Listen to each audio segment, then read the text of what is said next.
You may be wondering, what's going on? Well, that question is exactly what we're about to tell you. So we're going to talk today about the digestive system. So food starts by going into the stomach, goes around in through the small intestine, and goes around through the large intestine and out the anus. So we're going to talk about the three spots. First the stomach, then the small intestine, and then the large intestine. The stomach is the first area of the GI tract that we're going to talk about. Food first enters the stomach and goes into an area called the fundus. The fundus is an area that stores and holds the food. Then the food goes into the body, which is responsible for churning the food. And then the food will exit the stomach by the pyloric sphincter, and that will lead to the small intestine. Inside the body and the fundus, if we were to cut out part of the stomach, we would see gastric rugae, which are little folds in the stomach which allow for more expansion of the stomach when you eat a big meal. The stomach is kind of like this kind of shriveled up glove. Right now it's small, it's not very expanded, but it can expand a lot more when we eat a meal. So we're going to eat a big meal of 2 clementines and 1 string cheese and see how much the stomach expands. First clementine down. Second clementine down. Let's put a string cheese there in his thumb. So you can already see how expanded the stomach gets. And it could even expand more, like if I blew into this.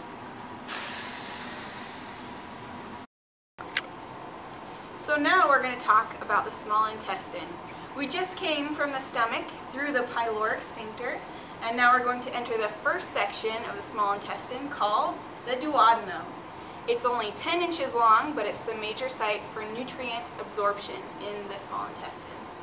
So there's a structure in the wall of the duodenum called plicae circularis, which are some folds in the wall that allow for a greater surface area. But that's not where it ends.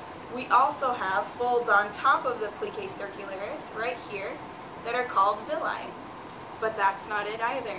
They have folds on top of them, which are these little guys, and they are called microvilli.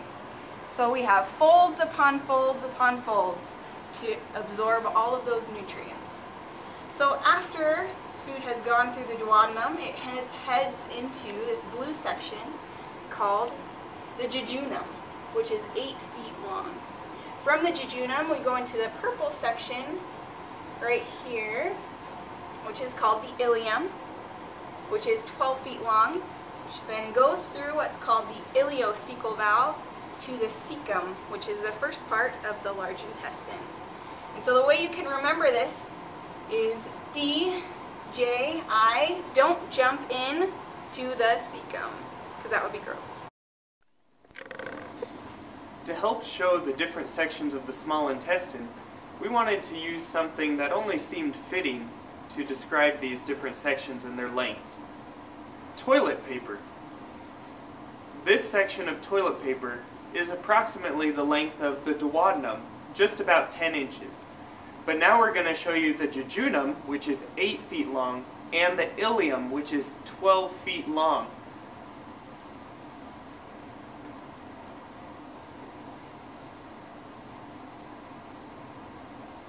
Catch.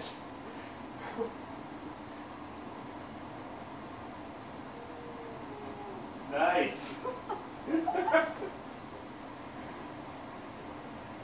So that's about the length of the jejunum.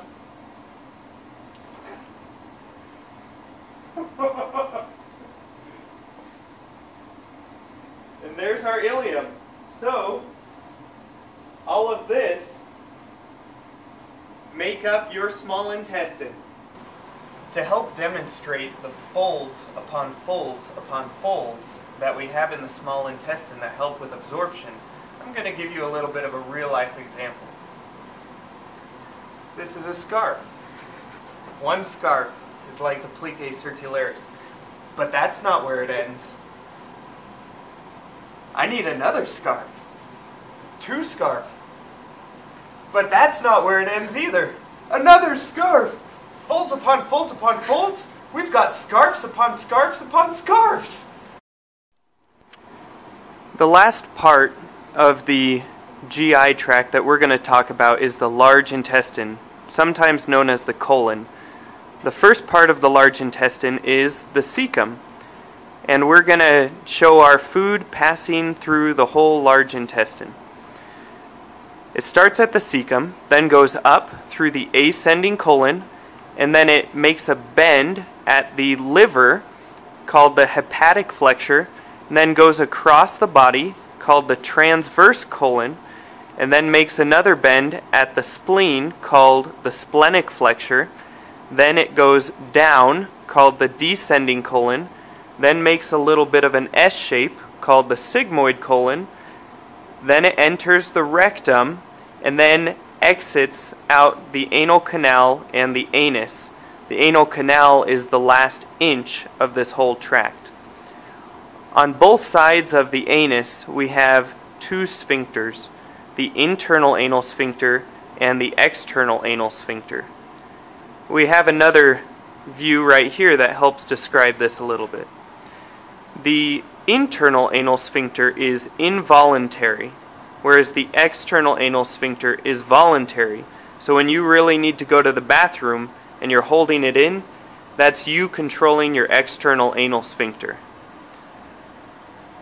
2 concepts that are really important for both the small and large intestine are peristalsis and segmentation.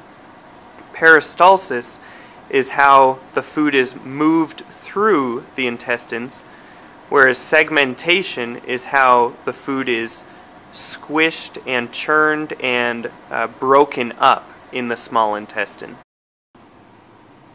So I'm going to use this applesauce to illustrate peristalsis and segmentation. Segmentation is mechanical digestion, or breaking up the food. So this action right here is me breaking up the applesauce because it's not smooth enough. So after it's been mechanically digested by segmentation, it's ready for peristalsis. So I'll move the food through the applesauce container and into my mouth by peristalsis.